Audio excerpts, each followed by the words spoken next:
ദൈവത്തിന് മഹത്വം. ഇന്ന് പെസഹാവേഴ. പുറപ്പാട് പുസ്തകത്തിലെ സംഹാരകന്റെ കടന്നുപോകൽ സമയത്ത് കുഞ്ഞാടിനെ അറുത്ത് രക്തമെടുത്ത് പുരട്ടുന്ന വീടുകളിൽ സംഹാരകൻ കയറാതെ അവർ രക്ഷപ്പെടുന്ന, പുറപ്പെട്ടു വരുവാൻ അവസരമൊരുങ്ങുന്ന സന്ദർഭം നമുക്ക് മനോഹരമായിട്ടറിയാം. അതുപോലെ മാനവരാശിയെ ആകമാനം രക്ഷിക്കുന്നതിന് വേണ്ടി ഒരൊറ്റ കുഞ്ഞാട് കാൽവരിയിൽ, അതെ, ദൈവത്തിന്റെ കുഞ്ഞാട് യാഗമായി തീരുമ്പോൾ അവന്റെ രക്തത്താൽ നാം വീണ്ടെടുക്കപ്പെടുന്ന മനോഹരമായ അനുഭവങ്ങളുടെ ഓർമ്മ പുതുക്കൽ, കർത്താവ് തൻ്റെ തിരുശരീര രക്തത്തെ നമുക്ക് വേണ്ടി അനുഗ്രഹിച്ച് നൽകിയ ആ അന്ത്യത്താഴത്തിൻ്റെ ഓർമ്മ പുതുക്കൽ. കൂടി വരുമ്പോഴൊക്കെയും ഇത് എൻ്റെ ഓർമ്മയ്ക്കായി ചെയ്യുവിൻ എന്ന് കർത്താവ് ഓർപ്പിച്ച ദിവ്യമായ ആ സന്തോഷത്തിൻ്റെ കൂട്ടായ്മയുടെ, ക്രിസ്തുവിനെ അനുഭവിക്കുവാൻ കഴിയുന്ന ആ ദിവ്യമായ അനുഭവത്തിൻ്റെ ഓർമ്മ പുതുക്കൽ. പ്രിയമുള്ളവരെ, വിശുദ്ധ തിരുവത്താഴം അത് ദൈവം നൽകിയ വിലമതിച്ചുകൂടാനാവാത്ത ഒരു സമ്മാനമാണ് എന്ന് നമുക്ക് പറയുവാനായിട്ട് കഴിയും. ഇത് നമ്മുടെ യോഗ്യത കൊണ്ടല്ല നമുക്ക് ലഭ്യമായത്, ക്രിസ്തുവിൻ്റെ യോഗ്യത കൊണ്ട് മാത്രം നമുക്ക് ലഭ്യമായതാണ്. നമ്മുടെ ആരാധനാക്രമത്തിൽ തിരുവത്താഴ സമയത്ത് പ്രാർത്ഥിക്കുന്ന ഒരു പ്രാർത്ഥനയുണ്ട്.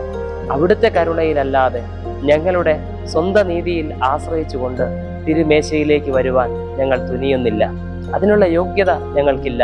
അടുത്ത പ്രാർത്ഥനാ വാചകം അതാണ്: അങ്ങയുടെ മേശയിൽ നിന്ന് വീഴുന്ന അപ്പനുറുക്ക് പോലും ഭക്ഷിക്കുവാനുള്ള യോഗ്യത ഞങ്ങൾക്കില്ല.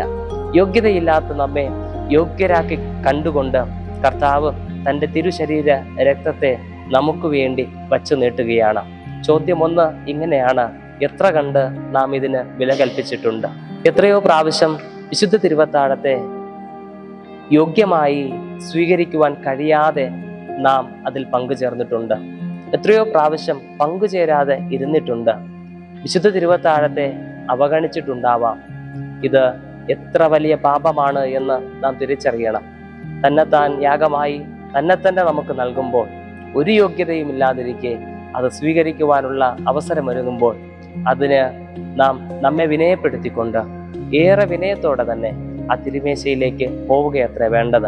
അതിന് കഴിയാത്ത സാഹചര്യങ്ങളെ ഓർത്ത് ഇന്ന് നമുക്ക് അനുതപിക്കാം, ദൈവത്തോട് മാപ്പപേക്ഷിക്കാം. യോഹന്നാന്റെ സുവിശേഷത്തിൽ വിശുദ്ധ തിരുവത്താഴത്തിന്റെ അല്ലെങ്കിൽ അന്ത്യത്താഴത്തിന്റെ അനുഭവങ്ങൾ നമുക്ക് വായിച്ചെടുക്കുവാനായിട്ട് കഴിയുന്നില്ല. എന്നാൽ അവിടെ മനോഹരമായ മറ്റൊരു കാഴ്ച കാണുവാനായിട്ട് സാധിക്കും. എല്ലാവരിൽ വലിയവനായവൻ ഒരു തോർത്തെടുത്ത് അരയ്ക്ക് ചുറ്റി ഒരു പാത്രത്തിൽ വെള്ളം പകർന്ന് ഓരോ ശിഷ്യന്മാരുടെയും പാദം കഴുകുന്ന ശുശ്രൂഷ.